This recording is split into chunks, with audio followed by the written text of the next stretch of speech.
But yesterday, now, a recording emerged of Hollywood star Tom Cruise allegedly shouting at crew members on the set of Mission Impossible 7. Now, the actor appears to be threatening to fire them if they were to continue to ignore the COVID-19 guidelines.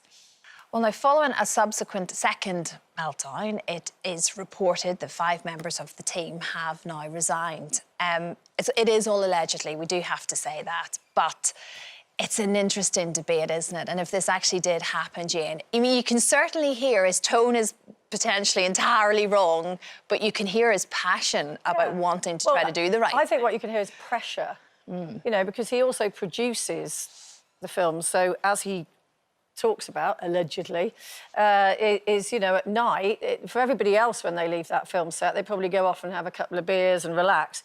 He goes back, he's talking to insurance companies, and you can imagine the hoops that he has jumped through. I mean, I think this movie has been stalled twice because of coronavirus already, costing millions of pounds.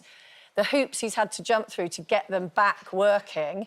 And a lot of the guys will be freelancers as well. So when he talks about people's mortgages and college, you know, you could just hear the pressure. And yeah, I mean, a lot of people might say, well, you know, you shouldn't talk to people. But, you know, we've all done it. A red mist descends. And I just think, you know, you're working in an industry, we're all grown-ups. It's not personal, it's just pressure. It's a high-pressure industry and, you know, clearly he just lost it. And I think because of COVID, it brings out the worst in people. I mean, I know in supermarkets, if you get too close to anyone, they start screaming at you and everything.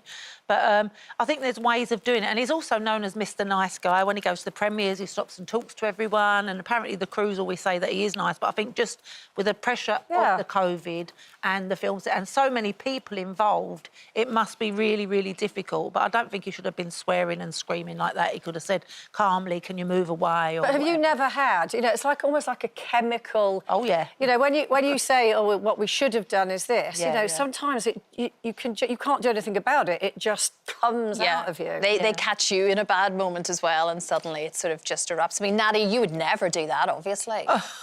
No. I'm always very mild-tempered, as you know, girls. But I do think I'm trying to be a lot less judgy about everything. I'm just trying to change that in myself.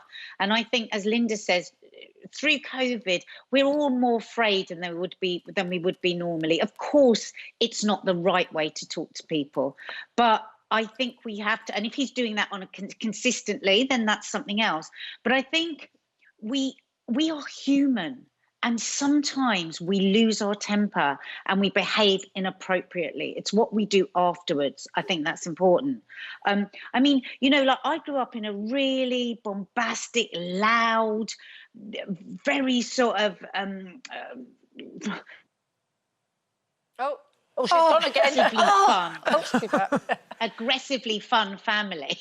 And so, like, an argument that I wouldn't even blink at, somebody else might go, oh, my God, can you believe the way they spoke to each other? And I know Mark has had to adjust a lot through our marriage because I will go absolutely nuts. I'm trying to improve it, but it is part of my character. It's not the best part of my character, but it's something about me that I sometimes lose control of. And I'm not proud of it, but it is human. It is human, exactly. What about you, Christine? The little things can annoy me. I hate bad manners. I just cannot cope with bad manners. You know, I will happily hold a door for someone, and particularly again in COVID times, I'm doing it with my elbow and I'm letting them hold it. And you know, if they sort of just completely ignore you like you're invisible, I find that really rude, and I desperately want to say something, even if it's just you're welcome. You know, just a little nod to the fact that I am standing here.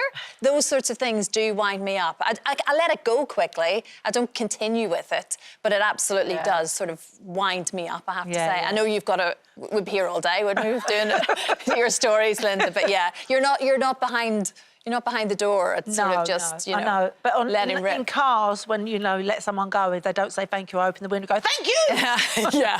Just little things, so it makes you feel better. Yeah, not that we're condoning it.